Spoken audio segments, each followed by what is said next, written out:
오늘의 말씀은 마태복음 22장입니다.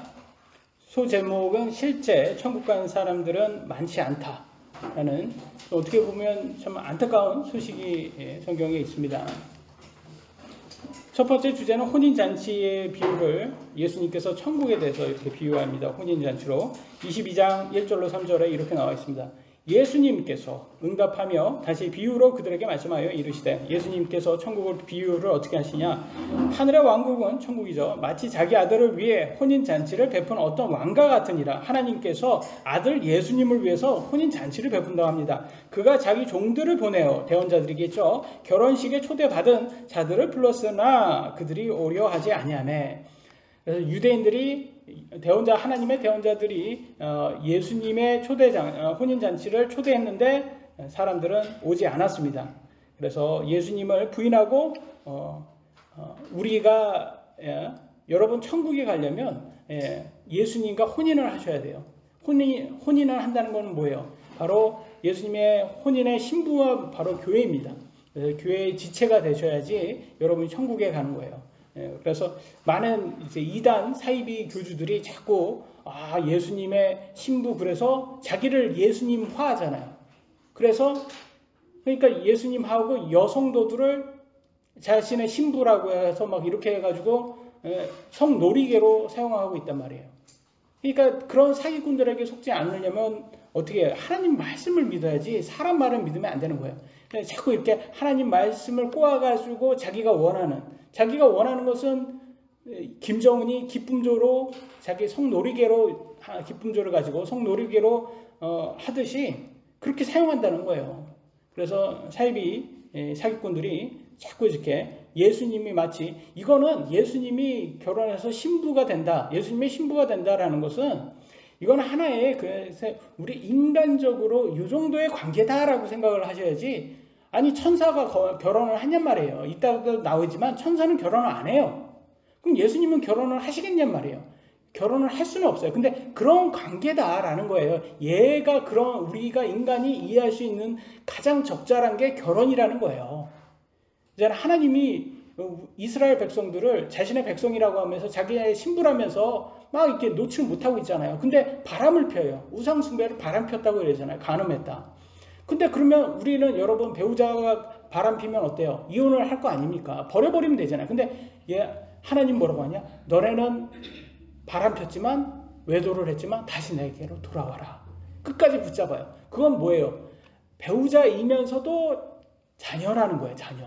배우자이면서 자녀. 그러니까 애매모호해요. 그러니까 인간에게는 없는 그런 관계예요. 하나님과 우리들의 관계가 바로 그런 관계다. 그래서 그런 관계를 가지려면 우리가 교회의 지체가 되셔야 된다. 왜냐하면 교회가 예수님의 신부이기 때문에. 근데 이들은 예수님을 부인하고 예수님의 신부인 교회가 되기를 거부했습니다. 4절로 6절, 그가 다시 다른 종들을 보내며 이르기를, 다른 대언자를 또 보냈대요. 하나님께서 초대받은 자들에게 알리되, 유대인들이겠죠. 보라, 내가 내 오찬을 준비하고 내 소와 살찐 짐승을 잡고 모든 것을 갖추었으니 혼인잔치에 오라 하라 하였으나. 그럼 뭐예요? 천국에 와라. 천국은 소와 살찐 짐승이 있다. 그러면 먹고 사는 거 걱정할 필요 없다. 천국에서 여러분 먹고 사는 거 걱정할 필요 없어요. 집 걱정할 필요 없어요. 하나님께서 다 준비해 주셨어요. 그럼 가기만 하면 되는 거예요. 가기만. 근데 뭐라고 하는지 보세요. 혼인잔치에 오라 하라 하였으나 그들이 그것을 가볍게 여기고 자기들의 길로 가되 하나는 자기 농장으로 가고 다른 하나는 장사하러 가며 그 남은 자들은 그의 종들을 붙잡아 모욕하고 죽이니라. 근데 이들은 뭐라고 해요? 천국에 오면 먹고 사는 거 걱정 없어, 이렇게 하나님께서 말씀하셨는데, 그게 아니라 이들은 하나님의 관심을 천국에 대해서 가볍게 여기고, 천국 가는 걸 가볍게 여기고, 이 땅의 것이 더 중요해. 그러면서 이 땅에 먹고 사는 것에 더 관심을 갖고 장사하고 농장에 가고. 그러니까 사람들이, 여러분, 왜 천국 못 가는 줄 아세요? 이 땅에 먹고 사는 게 바빠서 천국 못 가는 거예요. 이 땅에 먹고 사는 게 더 중요하게 생각하니까 천국 못 가는 거예요. 그래서 가볍게 여기는 거예요, 천국 가는 것을. 그래서 많은 사람들이 예수님 믿으세요, 예수님 믿고 천국 가세요 그러면, 아니, 예수님 믿으면 돈이 나와 쌀이 나와? 다 그런단 말이에요. 그게 무슨 말이냐? 이 땅에 먹고 사는 걸 더 중요시 생각하기 때문에 그래요. 천국에는 먹고 사는 거 걱정 없는데도 불구하고. 그래서 이 사람들이 하나님의 대언자들을 여기 보세요. 맨 마지막에 그들 남은 자들은 그의 종들을 붙잡아 모욕하고 죽이니라. 심지어는 하나님의 대언자들을 모욕하고 죽이기까지 했어요. 왜 죽였겠습니까? 하나님 말씀하지 말라는 거예요. 하나님 전하지 말라는 거예요. 왜 마음에 안 들다. 안 들어. 니네들이 전하는 하나님은 내가 원하는 하나님이 아니야. 왜냐하면 자기네들이 원하는 하나님은 강남 스타일이거든요. 그들이 원하는 강남 스타일이 뭐 어떤 스타일이에요? 육신의 번영, 건강, 소원 성취, 돈, 쾌락, 권력, 인생의 자랑, 넓은 길이에요. 그잖아요. 여러분 누가 여러분에게 강남에 있는 그 대로에 있는 큰 건물을 하나 준다. 나는 안 받겠다 하시는 분 손 들어보세요. 누가 준대 공짜로 준대는데 안 받겠다 나는. 받을 거예요? 안 받을 거예요? 받죠. 당연히. 저라도 받습니다. 우리는 다 강남 스타일을 좋아해요. 예? 왜? 넓은 길이기 때문에.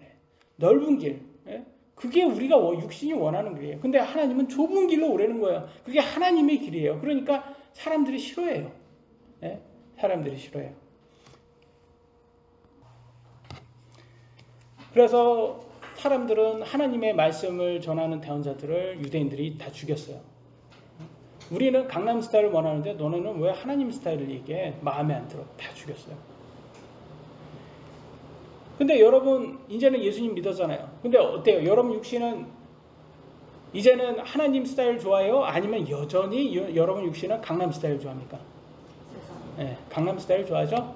네, 왜냐면 우리 육신은 여전히 죄의 법을 섬긴다고 성경에 나와 있어요. 그러니까 육신은 고쳐 쓰는 게 아니에요. 이거는 그냥 버리는 거예요. 이거 어차피 썩을 놈이기 때문에 이거 천국에 못 데리고 가는 거예요. 그냥 갖고 가는 거예요. 그냥. 그러니까 우리가 생각의 법, 우리의 혼이 그냥 얘 억제하고 복종시키는 거지. 그래서 날마다 나를 죽인다. 사도 바울이 그러잖아요. 나는 날마다 죽노라. 이렇게 말하잖아요. 그러니까 그냥 견디는 거지. 어쩔 수 없어요. 왜냐하면 이거는 아담의 원죄로 이미 우리 육신은 죄성을 가졌기 때문에 이거는 바꿀 수가 없는 거예요. 그래서 사람은 고쳐쓸 수가 없는 거예요. 그래서 이거는 버리고 우리는 부활의 몸을 받게 됩니다. 그래서 그때 예수님 재림한 부활의 몸을 받을 때까지는 우리는 소망이 없어요. 그잖아요. 여러분 저는 목사잖아요. 목사니까 또 얼마나 또 잘해야 됩니까? 근데 제 육신은 여전히 욕심 많고 제 육신은 똑같아요. 그냥 그럼 받기 전하고 똑같아요. 욕심 많아요. 그냥 너무 많아요. 그래가지고 참 이거 암만 훈련을 해도 이게 안 되는구나. 그래서 내가 하나님의 은혜로 구원받았구나라는 것을 다시 한번 생각하게 됩니다. 여러분 하나님의 은혜로 구원받은 거예요. 여러분 잘나서 구원받은 게 아니에요. 그렇지 않습니까, 여러분? 우리 육신은 의로운 게 하나도 없어요. 단 하나도 없어요. 그래서 의로운 사람 없나니 단 한 사람도 없어요, 여러분. 그래서 우리 육신은 의롭지 않다. 그러나 예수님이 의롭기 때문에 그 의를 우리의 의로 칭함받은 거예요. 예수님 믿음으로 통해서. 그래서 우리는 항상 우리 육신을 억제하고 복종시켜야 돼요. 그러면 금욕주의가 맞습니까? 아니죠. 금욕했다고 그냥 거룩해 보이는 것뿐이지 금욕주의 맞지 않습니다. 하나님께서 누리라고 했어요. 누리라고 한 건 누릴 수 있어요. 그러나 쾌락주의에는 빠지지 말라고 한 거예요. 그래서 돈을 사랑하지 말라 이렇게 얘기한 거예요. 좋아하는 거는 네가 좋아하지. 돈을 좋아하긴 하는데 너무 거기에 빠져서 사랑까지는 하지 마. 이 말을 한 거예요. 그러니까 적당히 해라. 적당히 하면 어쩔 수 없는 거예요. 우리가 돈을 좋아할 수밖에 없죠. 육신으로 태어났는데. 그래서 이거는 금욕주의를 말하는 게 아니라 쾌락주의에 빠지지 말라는 뜻이다 라는 것을 알 수가 있습니다. 7절로 9절에 이렇게 나왔습니다. 그러나 왕이 그것을 듣고 노하여 자기 군대들을 보내어 그 살인한 자들을 멸하고 그들의 도시를 태우며 라고 했어요. 하나님이 노하셨어요. 유대인들이 예수님을 받아들이지 않으니까. 그러니까 하나님의 군대 누구를 보냈겠습니까? 로마를 보냈어요. 로마를 보내서 AD 70년경에 이 성전을 완전히 다 박살냅니다. 그리고 유대인들은 나라 없이 2000년 동안 나라 없이 떠돌아다닙니다. 그러니까 2000년 동안 그렇게 다녀요. 하나님 예수님을 부인한 그 결과예요. 그 뒤에 자기 종들에게 이르되 결혼식은 준비되어 있으나 천국은 준비되어 있어요. 초대받은 자들이 합당하지 아니하니 유대인들이 합당하지 아니하니까 예수님을 받아들이지 않으니까 그런즉 너희는 큰 길로 나가서 큰 길로 나가서 무슨 말이에요? 이건 다른 국가에 가라. 이방인들의 국가까지도 가라. 나가서 만나는 자들은 다 혼인잔치에 초대하라. 네. 그래서 여러분 이방인들에게도 예수님을 믿어서 하나님의 자녀가 될 수 있는 특권을 갖게 되었어요. 왜? 유대인들이 예수님을 믿지 않았기 때문에. 그래서 유대인들이 예수님을 믿지 않고 거부했기 때문에 지금 현재 유대인들은 잠시 눈이 멀게 되었습니다. 그래서 지금 유대인들은 예수님을 아직도 메시아다 그리스도다 믿지 않습니다. 그러나 신약 시대부터는 이방인들도 예수님의 신부가 될 수 있는 자격을 제공받았습니다. 예수님을 믿으면 유대인들이 불의하여 이방인들에게도 구원의 기회가 온 겁니다. 이거는 어때요? 지금 얻어 걸린 격인 거죠? 예? 이방인들의 입장에서는 이건 얻어 걸린 거예요. 그러면 우리는 이방인들은 잘해야 됩니까? 아니면 잘못해도 괜찮습니까? 잘해야 돼요. 왜냐하면 참 보세요. 아니 친자도 버렸다면 양자는 더 쉽게 버릴 수 있는 거예요. 이것도 양자는 더 잘해야죠. 친자도 저렇게 버릴 수 있으면 친자도 못하면 저를 버린단 말이에요. 그럼 양자는 더 잘해야 될 거 아니에요. 그래서 성경에 너네도 잘못하면 잘려나간다라고 경고 메시지가 있어요. 로마서 11장 22절. 그러므로 하나님의 선하심과 엄하심을 보라. 하나님은 선하시기도 하고 엄하세요. 엄한 거는 왜 엄하냐? 예수님 믿지 않고 자신의 몸을 불의한 도구로 사용하는 사람한테는 엄하세요. 그러나 예수님 믿고 자신의 몸을 의의 도구로 쓰는 사람에게는 선하세요. 넘어진 자들에게는 엄하심이 있으나 유대인들이죠. 너가 그분의 선하심에 거하면, 그죠? 하나님 말씀대로 살면 너를 향하여 선하심이 있으리라. 그러면 하나님께서 너에게 복 주신다. 그렇지 않으면 너도 유대인들처럼 하면 잘려 나가리라. 나와 있잖아요. 잘려 나간다. 조심해야 되는 거예요. 예수님 믿었는데도 여전히 술과 쾌락으로 우상 숭배하면서 사는 사람들이 있어요. 우리가 그들을 구원파라고 부릅니다. 그런데 구원파 교리가 오늘날 모든 교회에 다 있어요. 이 교단이 구원파 교단만 있는 게 아니라 모든 침례교나 감리교나 장로교나 모든 교단에 이 구원파 교리가 너무 강력하게 들어있다니까요. 그래서 많은 사람들이 예수님 믿으면 다 천국 간다고 그래요. 예수님 믿으면 다 천국 간다. 말만 하면 다 천국 간다고 그래요. 근데 사는 거는 그렇게 살지 않아요. 여전히 우상 숭배하면서 살아요. 아니 이스라엘 백성들도 예수님 믿는다고 하나님 믿는다고 했단 말이에요. 그러면서 여전히 우상 숭배했어요. 성전 안에 다 우상 숭배하는 것들이었어요. 에스겔 보시면 아시겠지만 환상으로 속에서 하나님께서 천사를 통해서 성전을 보여주는데 성전 안에 들어갔더니 다 얘네들이 다 우상 숭배하고 있어요. 거기에서. 그러니까 오늘날 많은 사람들이 자꾸 천국을 넓은 길로 만드는 사람들이 있어요. 쉬운 구원, 행위 없는 구원이라면서 너네들이 불의의 도구로 너네 몸을 막 죄를 지으며 살아도 괜찮다라는 사람들이 있어요. 그게 거짓 대언자, 바로 유대교 지도자들과 같은 사람들인 거죠. 10절로 12절 보겠습니다. 이에 그 종들이 큰 길로 가서 나쁜 자는 좋은 자든 다 만나는 대로 함께 모아오니 결혼식에 손님이 가득하더라. 그래서 이제 사도들이죠. 이제는 사도들이겠죠.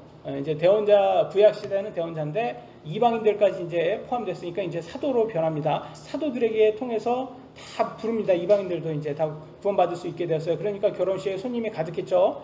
왕이 손님들을 보러 들어올 때 하느님이 이제 심판하러 들어옵니다. 결혼식 예복을 입지 않은 한 사람을 보고 그중 한 사람이 이제 걸렸어요. 예복을 입지 않았어요. 결혼식 예복을.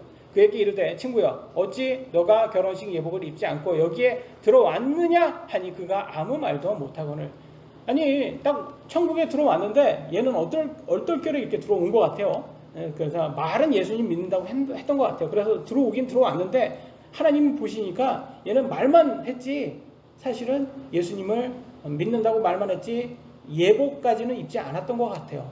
그러면 예복은 과연 뭐냐? 그럼 저는 이걸 어떻게 해석을 하냐면 지혜로운 5명의 처녀와 같다. 어리석은 5명의 처녀가 있는데 어리석은 다른 5명의 처녀에는 이렇게 불을 지피는 기름이 없었어요. 등불을 이렇게 켜는 기름이 없었어요.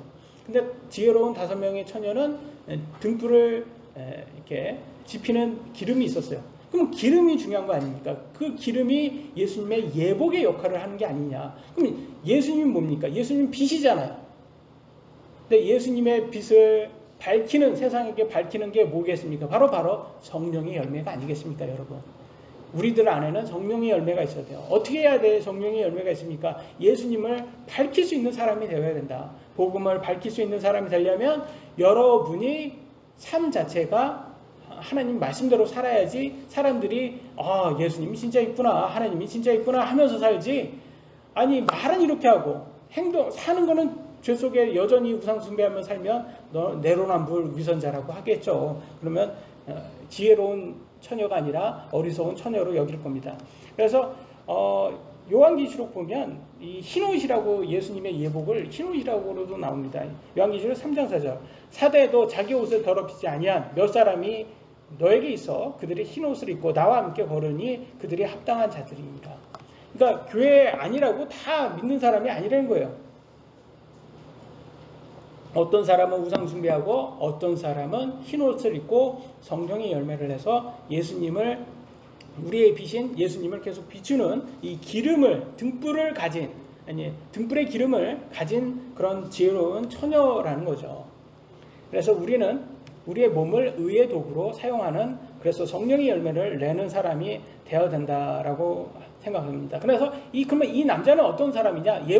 천국에 들어갔는데 예복은 입지 않았어요. 그럼 이 사람은 아마 마음밭이 돌밭과 가시나무 밭이 아니었나. 그냥 말로 처음에는 믿었어요. 근데 세상에 유혹이 오고 핍박이 오니까 믿음을 버리고 세상으로 돌아갔던 사람이었던 것 같아요. 그런데 어떻게 우연찮게 천국까지는 들어왔던 것 같아요. 근데 거기에서 한번 걸러지는 것 같습니다. 하나님께서 이제 걸릅니다. 그를 어떻게 걸르는지 보겠습니다. 22장 13절로 14절. 이에 왕이 종들에게 이르되, 하나님께서 천사들에게 말합니다. 그의 손발을 묶고 그를 데려다가 바깥 어둠에 내던지라. 어디겠습니까? 지옥이겠죠. 거기에서 슬피 울며 이를 갈미 있으리라. 여기에서 이를 갈미 있다라는 것은 고통이 너무 크다는 거예요. 여러분 너무 고통이 크면 이를 갑니다. 하니라. 부름받은 자는 많으나 선정된 자는 적으니 하시니라. 하나님께서 많은 사람을 불렀지만 진짜 믿는 사람은 적다라는 거예요. 그래서 제가 그랬잖아요. 정말 천국에 가는 사람은 많지 않을 것이다. 왜냐하면 오늘날도 너무 많은 사람들이 입으로는 예수님 믿는다고 했지만 삶으로는 여전히 믿지 않는 사람하고 똑같이 사는 사람들이 많기 때문에 그래요. 구원파처럼.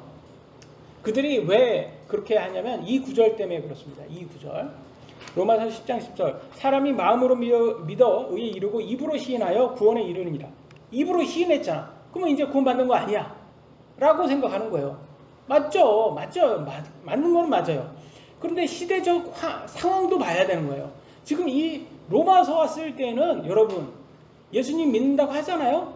그러면 북한 크리스찬들하고 똑같은 거예요. 그럼 예수님 믿는다고 하면 어떻게 돼요? 그때 다 잡혀가잖아요. 그런 상황인 거예요. 여기에는 그때 당시에는 어땠냐면 예수님 믿는다고 하면 로마 원형 경기장에 사자 먹잇감이 됐다고 합니다. 그럼 다 예수님 믿는다고 말만 한다는 그 자체가 목숨 걸고 믿는 거예요. 아니 목숨 걸고 예수님 믿는 사람이 자신의 몸을 불의의 도구로 사용하겠습니까? 그러니까 여기는 믿는다고 말하는 그 자체가 목숨 걸고 믿기 때문에 이 사람은 진짜 믿는 거예요. 이거는 뭐 그냥 볼 필요가 없는 거예요. 그러니까 그때 상황이 그런 건데 지금은 아니잖아요. 지금은 종교의 자유가 있잖아요. 그래서 믿는다고 말만 하고도 얼마든지 우상 숭배하면서 살 수 있잖아요. 지금은 그런 상황이다 보니까 지금은 우리가 좀 상황이 다르다. 초대교회와 상황이 다르다. 그래서 종교의 자유가 있는 만큼 믿음을 떠날 수 있는 유혹도 크다라는 사실을 우리가 꼭 기억을 해야 합니다. 하나님을 먼저 두려워해야 돼요. 그리고 하나님의 은혜를 계속 붙잡아서 천국은 좁은 문이라고 나와 있어요. 천국의 좁은 문에 들어가려고 해야 됩니다. 천국에 좁은 문이라는 것은 찾는 자가 많지 않대요. 사람들이 좋아하지 않은 좁은 문이에요. 그러니까 우리는 아까도 말씀드렸지만 강남스타일 넓은 길을 좋아해요. 근데 천국은 좁은 문. 근데 오늘날 정말 많은 사람이 쉬운 구원이다, 행위 없는 구원이다, 자꾸 이런 쉽게 만들어 자꾸. 그래서 불의의 도구로 네 몸을 마음대로 싸워. 괜찮아. 예수님 믿는다고 말만 해. 그럼 너 천국 가. 자꾸 이런 확신을 줘요. 근데 여러분, 확신은 구원의 확신. 제가 항상 말씀드리죠. 구원의 확신 한만 가지면 뭐합니까? 구원의 확신 누가 제일 많이 갖냐? 사이비 종교 그 교회 교인들이 제일 많이 구원의 확신 갖고 있어요. 아니 그 신천지 보면 이만희를 그렇게 잘 구원의 확신으로 잘 믿더라고요. 예? 뭐 그 무슨 이경 아니야 무슨 경영인데 허경영, 예, 허경 하늘궁 허경영 그 믿는 사람들 보면 뭐 저 허경영 어머니 산소까지 가서 성묘를 하더라고요. 예, 확신은 이 사람들이 더 많이 갖는다니까요. 확신은 누가 더 많이 가져요? 도박하는 사람이 제일 많이 가져요. 야, 이 판하면 무조건 따. 100% 확신해. 네? 확신은 누구나 할 수 있는 거예요. 그 확신한다고 천국 가는 게 아니다. 그 확신이 착각인지 확인해야 된다. 그럼 뭘로 확인해요? 성경대로 내가 믿고 있는지 확인하시라는 거예요. 근데 많은 사람들이 성경은 안 믿고 그냥 듣기 좋은 소리만 따라가는 거예요. 그래서 성경을 한 번이라도 읽어보면 아는데 성경을 한 번도 안 읽더라고요. 야, 세상 사람들이 30년을 교회를 다녀도 성경 한 번을 안 읽더라고요. 그래, 야, 저 사람들은 과연 뭐를 가지고 믿냐. 저렇게 했더니 굳건히 믿어요. 그 교주 말을. 22장 15절로 17절. 그때 바리새인들이 가서 어떻게 자기들이 그분의 말로 함정에 빠뜨릴까 의논하고, 그러니까 어떻게 그분을 고소할까 말로 이렇게 해가지고 자기 제자들을 헤롯 당원들과 함께 그분께 보내어 이르되, 선생님이여, 우리가 알기에 선생님은 진실하시고 진리 안에서 하나님이 길을 가르치심에도 아무도 신경 쓰지 아니하시나니 선생님은 사람들의 외모를 중히 여기지 아니하시나이다. 좀 다 맞는 말을 하긴 하는데 듣기 좋은 말을 해요. 여러분, 사기꾼들이 여러분한테 와서 항상 듣기 좋은 말을 합니다. 아, 참 괜찮으시네요. 아주 성격도 좋고 아주 좋으신 사람입니다. 다 듣기 좋은 말을 해요. 근데 항상 본론은 맨 뒤에 있어요. 17절. 그런즉 선생님은 어떻게 생각하시나이까? 우리에게 말씀하셔 해 주소서. 카이사르에게 공사를 바치는 것이 율법에 맞나이까 맞지 않나이까 하거늘. 이게 본론이에요. 이게 본심 뭐예요? 여기에서 yes, no 어떤 거를 말해도 다 확 잡아서 고소할 수 있는 그게 되는 거예요. 왜냐하면 yes를 해버리면 로마 편에 들었다. 너 그 일본 앞잡이다. 뭐 이런 식인 거예요. 그래서 로마 편 들었다. 노 하면 그래? 그럼 내가 로마에게 고소를 해서 세금 안 낸대요. 이렇게 만들어가지고 고소를 할 수가 있는 거예요. 그러니까 하나는 로마, 여러분 아시죠? 저기 정치인들이 잘하는 것들 어떻게 해도 다 유죄로 만드는 그런 게 만드는 거예요. 카이사르 로마 황제잖아요. 시저예요. 시저. 여러분, 돈의 시저가 있잖아요. 우리나라도 있잖아요. 우리나라도 세종대왕 있잖아요. 세종대왕. 근데 예수님이 누가 여러분한테 와서 세종대왕 지폐를 딱 주고 이렇게 정부에게 세금을 내는 게 맞습니까? 하나님께 하나님께 이렇게 드리는 게 맞습니까? 라고 하면 여러분 어떻게 할 거예요? 근데 이 정답을 딱 알려주세요. 우리 예수님께서. 얼마나 재치가 있는지 몰라요. 우리 예수님이 얼마나 똑똑하신지 딱 보여주십니다. 마태복음 22장 18절로 19절. 예수님께서 그들의 사악함을 아시고 이르시되, 그죠? 딱 예수님은 딱 마음을 아는 거예요. 야, 너 모순적인 질문을 하는구나. 그럼 내가 모순적인 대답을 하겠어. 너희 위선자들아, 너희가 어찌하여 나를 시험하느냐? 공세돈을 내게 보이라 하시매 그들이 이 데나리오 하나를 그분께 가져오거늘 이제 누가 그려져 있겠습니까? 그 돈에는. 그죠? 시저가 그려져 있겠죠. 그래가지고 이제 시저가 그려져 있으니까 이렇게 말씀합니다. 이거 먼저 말씀을 드릴게요. 20절, 22절. 그분께서 그들에게 이르시되 이 형상과 그 위에 쓰인 글이 누구의 것이냐 하시니 그들이 그분께 이르되 카이사르의 것이니이다 하매 그때 그분께서 그들에게 이르시되 그런즉 카이사르의 것은 카이사르에게, 하나님의 것들은 하나님께 바치라 하시니 그들이 이 말씀을 듣고 놀라며 그분을 떠나 자기들의 길로 가니라 라고 말합니다. 여러분, 이때 당시에 돈에는 로마 황제인 카이사르의 형상이 있었어요. 오늘날 세종대왕이 있듯이 우리나라에. 그러니까 야, 카이사르의 거 그려져 있으니까 카이사르한테 내. 이제 로마한테는 이제 무죄가 돼버렸어요. 그러면 하나님의 형상이 있는 거는 하나님께 내라고 했는데, 하나님 돈에 하나님 형상이 있는 돈이 있어요, 없어요? 없어요, 그런 돈은. 그러니까 네가 그렇게 이 돈은 하나님의 돈이야 라고 생각하면 그때는 그거는 하나님께 내, 이렇게 말해서 둘 다 피할 수 있게 만드셨어요. 얼마나 지혜로워요. 이거는 되게 모순적인 대답인 거예요. 왜냐하면 하나님의 형상이 있는 돈은 없거든요. 그잖아요. 그러니까 모순적인 질문에는 모순적인 대답을 해라. 얼마나 지혜로운 겁니까? 그래서 여러분, 누가 여러분한테 자꾸 이상한 질문을 하잖아요. 모순적인 질문하면 동문서답하세요. 하나님은 당신을 참 사랑하십니다. 하나님은 당신을 너무나 사랑하십니다. 이순신 장군 세종대왕이 천국에 갔습니까? 그러면 여러분 어떻게 대답하셔야 돼요? 하나님은 당신을 참 사랑하십니다. 동문서답하세요.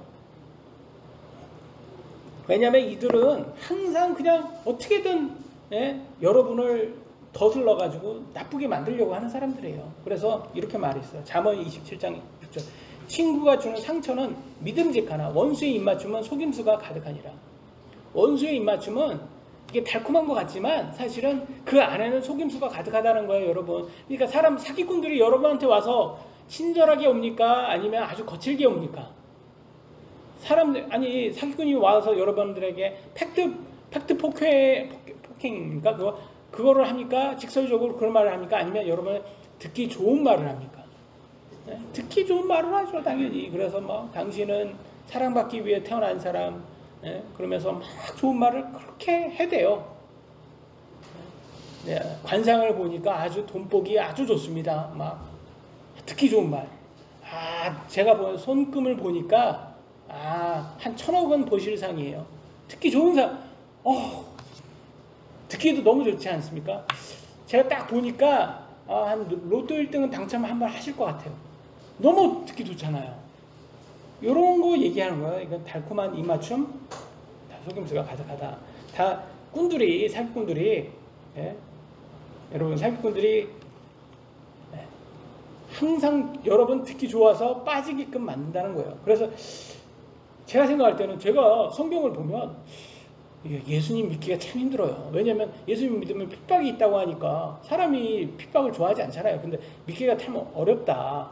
그래서 제가 투덜투덜대요. 하나님 왜 이렇게 좁은 문으로 만드셨어요? 그러니까 사람들한테 복음 전하는 게 너무 힘들잖아요. 이렇게 투덜투덜 되는데 그게 현실인 것 같아요. 그게 어쩔 수 없는 거예요. 근데 세상 사람들, 이 사기꾼들이 와가지고 그게 넓은 길로 만들어가지고 다 천국 간다고 이렇게 만드는 사람들이 많습니다. 두 번째 주제 보겠습니다. 사두개인들의 부활의 논쟁.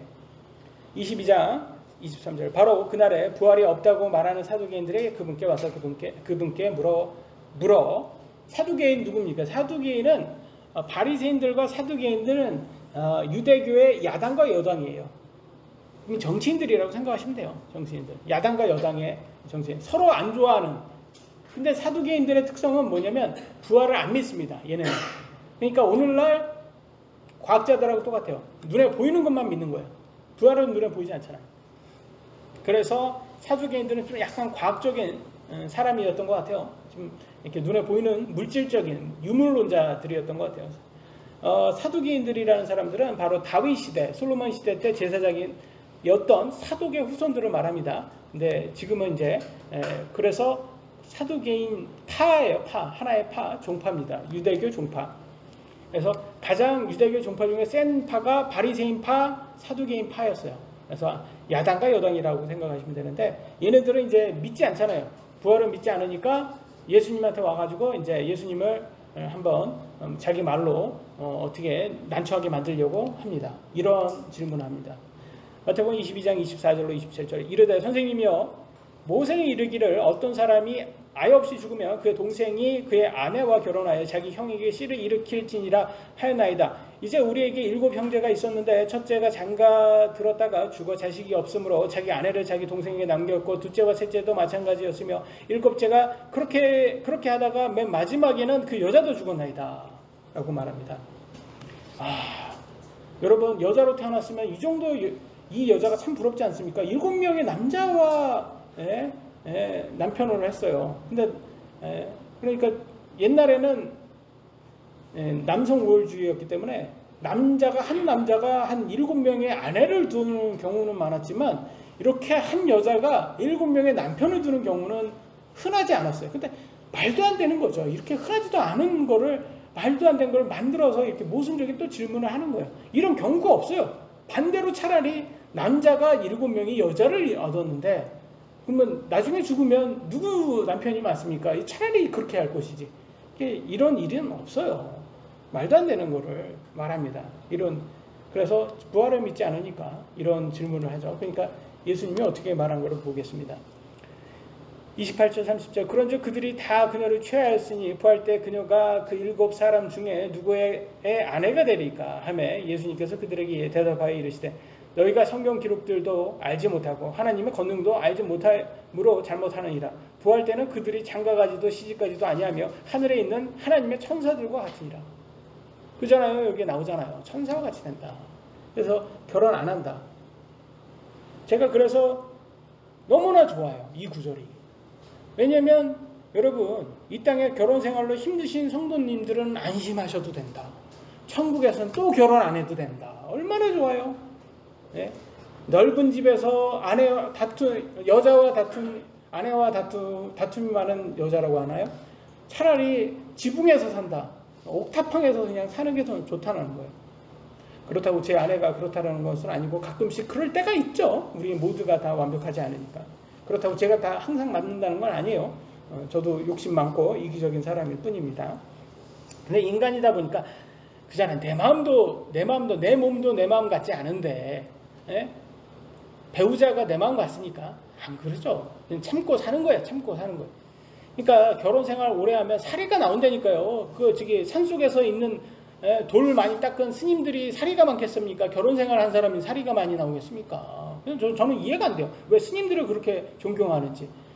사실은 어려운 거는 결혼 생활하는 우리가 더 어려운 건데 더 많이 하잖아요. 근데 천국은 결혼하지 않는답니다. 이 말은 뭐예요? 천사에게는 성별이 없다라는 뜻이에요.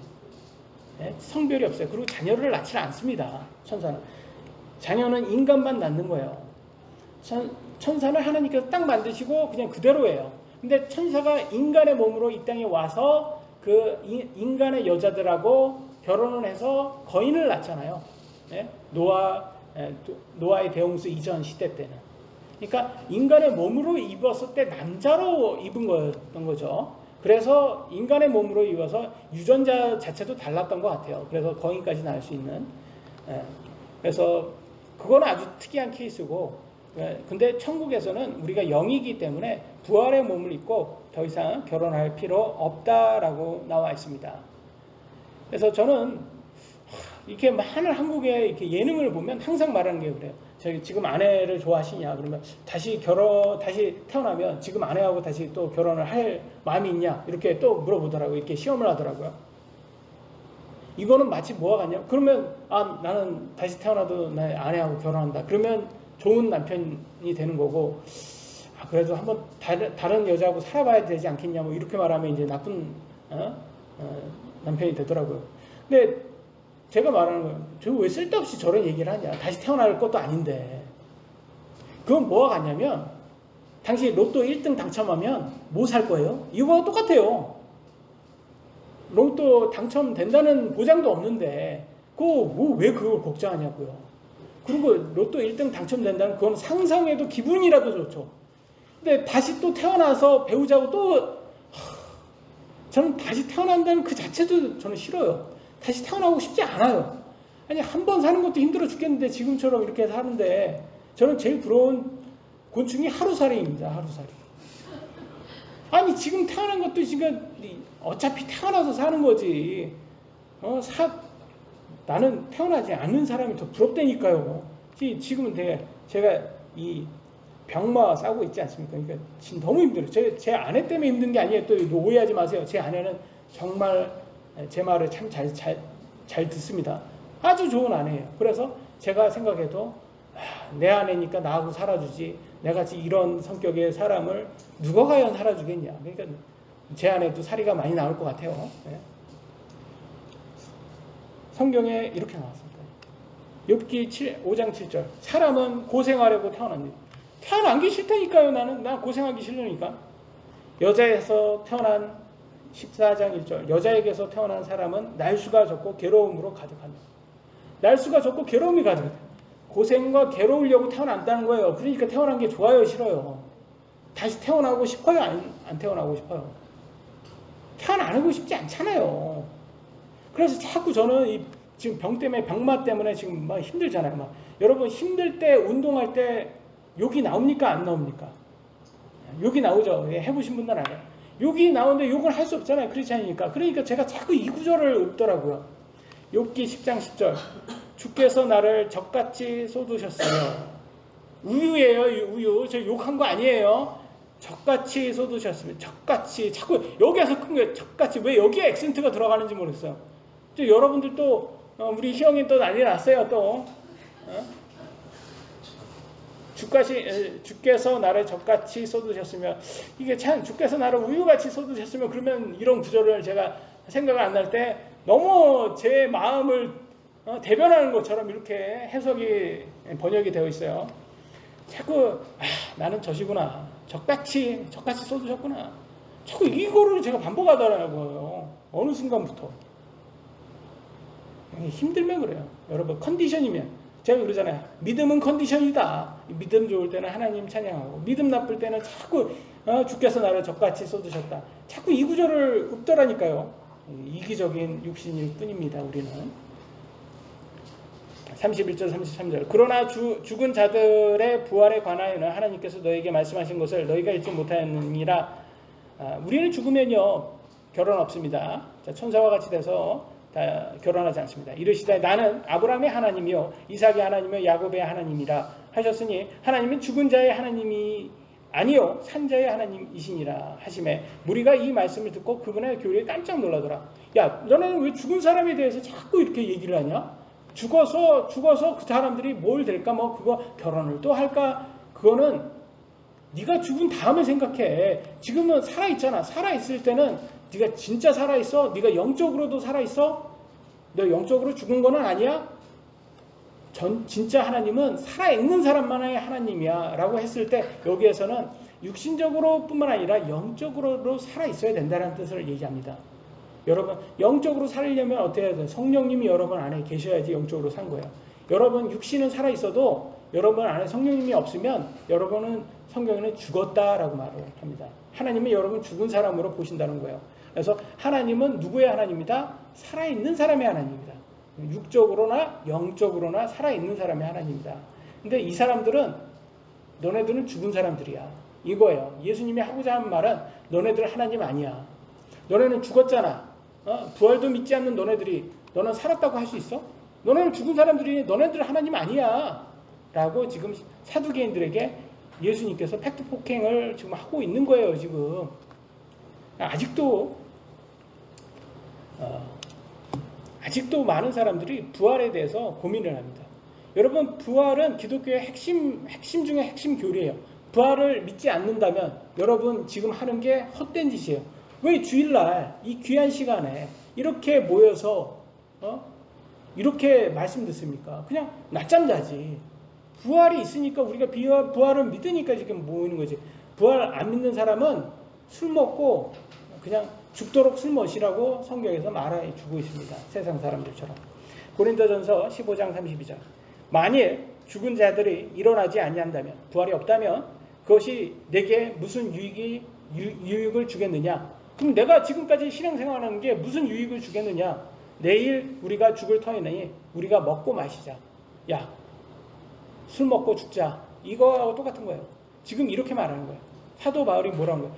네가 부활을 믿지 않으면 차라리 세상 사람들처럼 술 마시고 그냥 쾌락을 쫓고 그렇게 살아. 부활이 없다고 믿으면 너네는 그냥 크리스찬 아니야 라고 말하는 거예요. 지금. 그래서 사두개인들은 크리스찬 아닙니다. 여러분.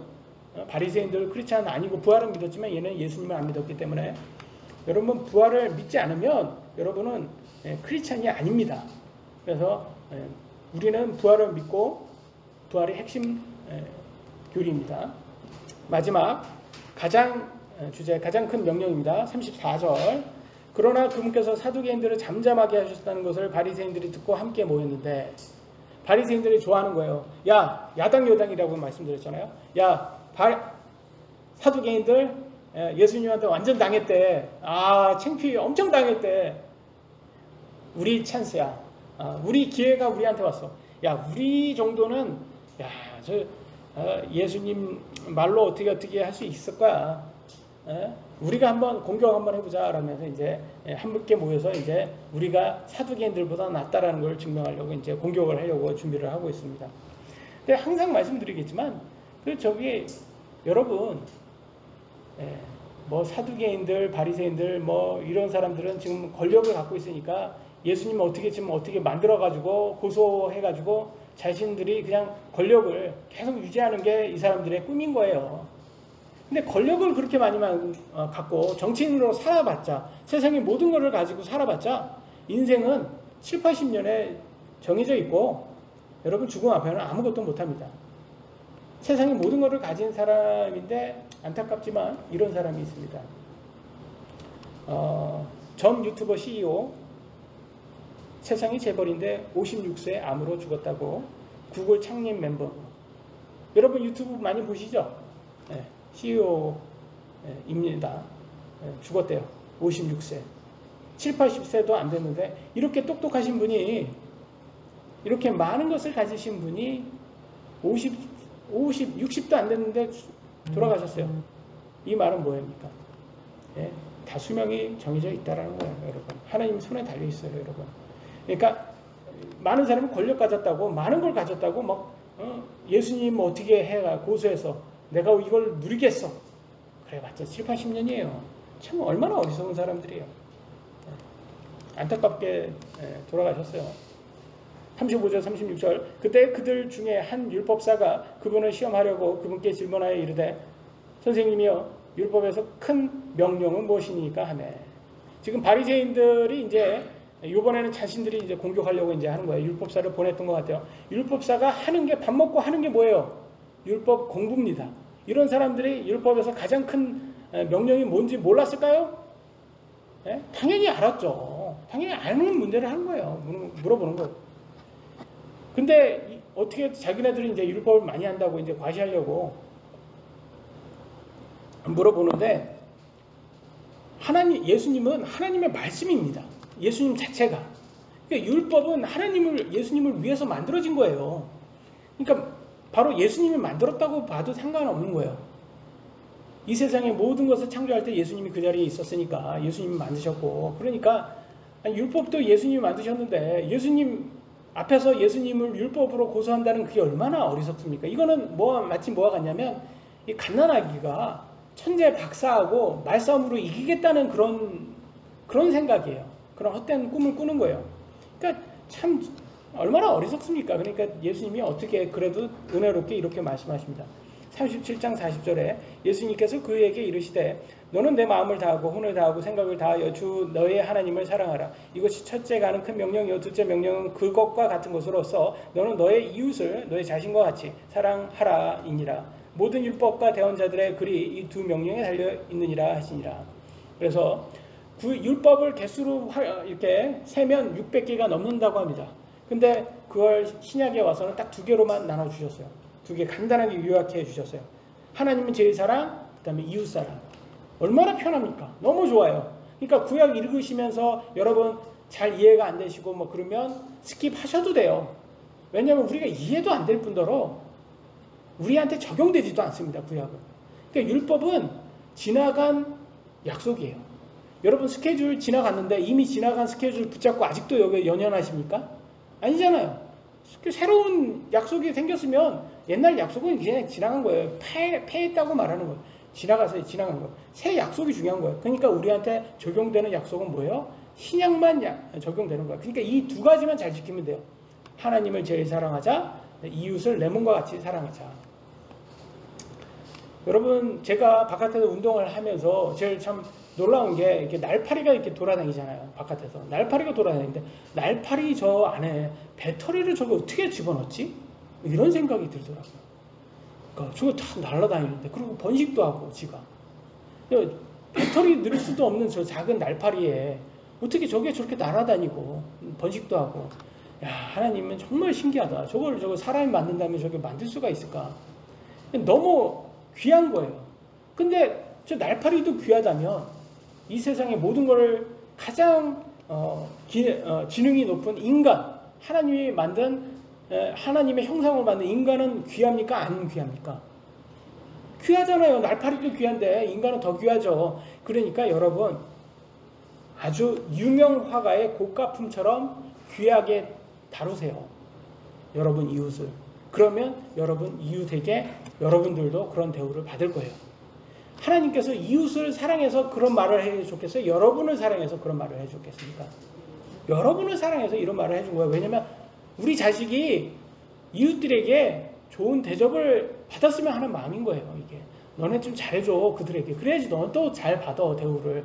우리도 그러잖아. 우리 자식들한테 친구들한테 잘해. 그래야지 너도 잘 받아 대우를 받아. 그런 겁니다. 그래서 우리는 딱 두 가지만 기억하자. 하나님을 우리 삶에서 제일 우선순위로 사랑하고 이웃을 내 몸과 같이 사랑하자. 두 가지가 핵심입니다. 41절 42절 바리새인들이 함께 모여 있을 때 예수님께서 그들에게 물어 이르시되 너희는 그리스도에 대하여 어떻게 생각하느냐 그가 누구의 자손이냐 하시매 그들이 그분께 이르되 다윗의 자손이라 하니.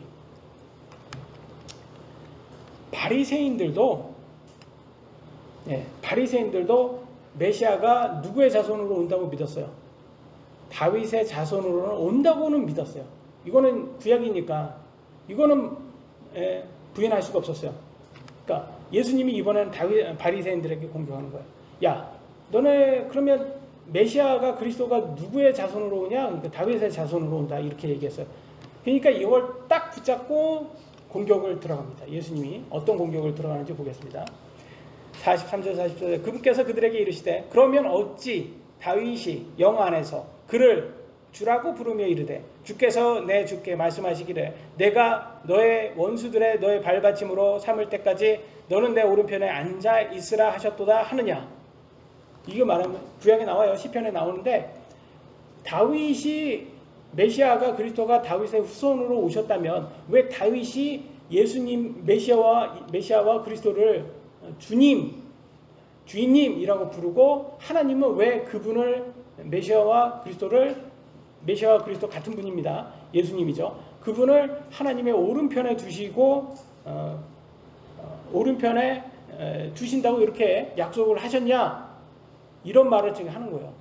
말이 좀 어렵잖아요. 이게 우리는 다 이해가 되는데 왜냐하면 예수님이 다윗의 자손으로 올 뿐이지 60만 다윗의 자손이지 그분은 예수님이잖아요. 창조자 하나님이잖아요. 하나님이 그분의 몸을 그러니까 다윗의 후손의 몸을 가지고 이 땅에 온 것뿐이지. 그러니까 다윗은 여전히 예수님을 주인님이라고 불러야 되는 게 맞잖아요. 이거는 우리한테는 이해되는데 이제 바리새인들은 이해가 안 되는 거예요. 그러니까 아무 말도 못하죠. 45절 46절 그러면 다윗이 그를 주라 부를진대 어찌 그가 그의 자손이 되겠느냐 하시니 아무도 능히 한마디도 그분께 대답하지 못하고 그날 이후로 감히 아무도 그분께 더 질문하지 아니하더라. 분명히 나오는 거예요. 이게 예수님 앞에서 이렇게 말로 율법을 가지고 예수님을 고소한다? 웃기는 소리인 거예요. 이게 얼마나 어리석은 거예요. 우리는 이제 예수님을 믿고 예수님이 그리스도고 메시아인 거를 믿기 때문에 우리가 이게 다 이해가 되잖아요. 근데 바리새인은 이해가 하나도 못했어요. 왜 다윗은 메시아 자기 후손으로 오는 메시아를 왜 주님이라고 불렀을까? 이해가 안 되는 거예요. 이해가 안 되죠. 그들은. 그래서 저는 항상 그런 생각이 들어요. 하나님하고 말싸움을 우리가 많이 하죠. 다툴 때. 저도 컨디션 안 좋을 때는 하나님하고 맨날 다투만 하지만 결론은 뭐냐? 결론은 하나님 말씀이 맞습니다. 제가 어리석습니다. 이걸로 결론은 져요. 왜냐하면 하나님을 이기는 게 우리한테 유익하는 게 아니라 하나님한테 순종하는 게 우리한테 결국 유익하거든요. 하나님 믿지 않는 사람도 하나님의 말씀에 순종을 합니다. 어떤 게 순종하냐? 먼저 중력, 또 죽음, 또 공기, 물, 태양 이런 게 다 순종하고 있는 거예요. 이게 그잖아요. 아, 나 기분 나빠서 나 공기 안 마실래. 이런 사람 있어요? 아, 하나님 넌 너무 기분 나빠. 나 공기 안 마실래. 그게 참는 사람 있어요? 아, 나 기분 나빠서 나 7, 80년 안 살아. 나 1000년 살래. 이런 사람 있어요? 아, 하나님 기분 나빠. 아니잖아. 다 순종하는 거예요, 그게. 공기 마셔야 사는 것도 순종할 수밖에 없게 만들었잖아요. 이 말은 뭐예요? 다시 말하면 예수님을 부인할 수 있는 것도 그 허락을 누가 줬기 때문에 할 수 있는 거예요. 하나님이 주셨으니까 지금 부인하는 거예요, 사람들이. 하나님께서 만약에 이 땅에 딱 나타나서, 우리 눈앞에 딱 나타나서 너 나 안 믿으면 죽는다? 그러면 안 믿겠습니까? 사람들이? 다 믿죠? 근데 그렇게 안 하시고 다 성경만 주시고 다 자유권을 주셨잖아요. 이것도 하나님이 주셨으니까 순종하라 안 하라 보는 거예요. 이게 테스트예요, 테스트. 여러분 성인 되면, 제가 지난번에도 예를 들어줬잖아요. 성인 되면 술을 마실 수 있게 됐어요. 정부가 허락했어요. 그래서 술 마시고 음주운전으로 사고를 냈어요. 그러면서 정부 탓을 한단 말이에요. 당신이 나를 술 마시게 허락했으니까 내가 음주운전을 한 거 아니냐. 얼마나 어리석습니까? 그죠? 정부가 허락을 한 것은 당신을 성인으로 대접하겠다라는 뜻이지, 음주운전을 하지 않을 정도로 그거를 판단할 수 있는 능력이 되는 성인으로 내가 보겠다라는 대접인 거예요. 그러니까 그 말은 뭐겠습니까? 하나님께서 우리들에게 예수님을 부인할 수 있는 그런 자유를 준다는 것은, 아, 내가 예수님 없이는 내가 죽을 수밖에 없는 존재구나 깨닫고 내가 하나님을 믿겠다라는 그런 걸 보시고 싶어 하는 거예요. 왜냐면 하나님, 나는 너를 나와 동등하게 생각해 라는 거예요. 왜냐면 자유가 없다면 동등함이 없어지는 거거든요. 그냥 자유가 없으면 구속하는 거기 때문에. 그잖아요. 여러분, 너 나랑 안 사귈래?